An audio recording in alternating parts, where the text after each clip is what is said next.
विकास भाई होय देखो बड़ा वीआईपी कुकुर बा हो। कुकुर है यो, डोंट कॉल कुकुर। मतलब कुकुर के कुकुरे नु कहाई कि का कहाई? दिस इज माय बेबी। बेबी हम कहाँ जाई रे? देखो मेरी बेबी के बारे में कुछ मत बोलो।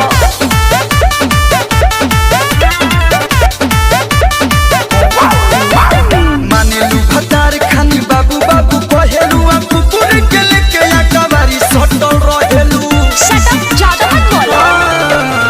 माने लू भतार खानी बाबू बाबू कहेलू आ कुकुर के लेके या कबारी सटल रहेलू। दोनों टाइम तू थोपी लापी हूँ बेबी को बोलबा त फूटब यही जे हाँ यही जे। उसको पिलाती हो दूध और हमसे करती हो युद्ध। का? प्रभु जी आ गले जन्म मोहे कुकुरे ही कीजे।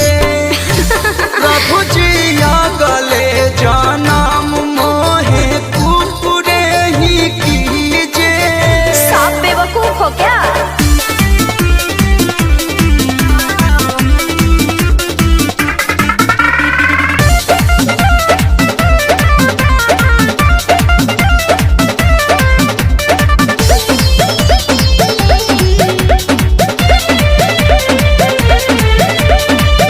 कुकुरे के निमन बनसीब हो रहे तोहरा दिल के करीब हो। बहुत तू बड़ा बदतमीज हो, करताड़ा बात भी अजीब हो। हम कहाँ जाई रे? एको न बचाती बोलला जया के छोड़ब न एको नतीजे हाँ नतीजे। ई कलयुग में इंसान के कदरे नइखे। हाँ ना? प्रभु जी आ गले जन्म मोहे कुकुरे ही कीजे। चुप रहो। प्रभु जी आ गले जन्म मोहे कुकुरे ही कीजे। देखो ज्यादा परेशान मत करो।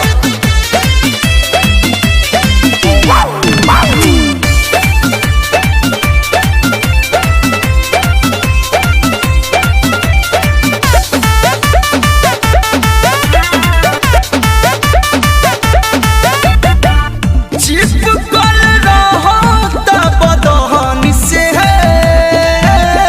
क्या? खेलत मरत वाला धन से। ज्यादा चलो ना। मैं जुठिया के रख दिले बा। सोनू सुधा कर रहा हो समय लोला कुछ बात बरवसान से।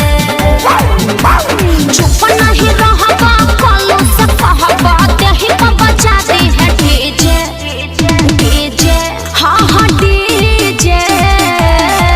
ओए दीवाना के कुर्ता लोरवे से पगला गए हो का? प्रभु जी आ गले जन्म मोहे कुकुरे ही कीजे। ऐसे क्यों बोलते हो? प्रभु जी आ गले जन्म मोहे कुकुरे ही कीजे।